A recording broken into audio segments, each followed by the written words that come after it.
Hello friends, welcome back to the my new video guys and my YouTube channel. Today friend we are going to talk about guys how can we set notification ringtone in our Redmi phone. Friends, you want to set your notification ringtone in your Redmi phone. So how can you set your notification ringtone today? I will show you in this video guys. So before starting video friend, first of all go and subscribe the channel guys. Click the bell icon, like the video. So friends, now let's see how can we set notification ringtone. So friends, open your phone setting guys. After on phone setting guys, scroll it and friends click on guys your sound and vibration setting guys, tap here and again scroll friends. You can see guys this type of setting. Friends, click on notification setting guys, tap here guys. You can see there are two ringtone.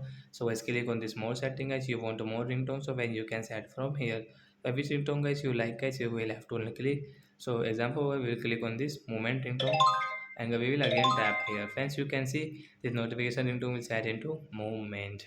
So like that guy, we can set our notification ringtone and we can use notification ringtone setting. So that's it guys, thanks for watching the video, bye guys.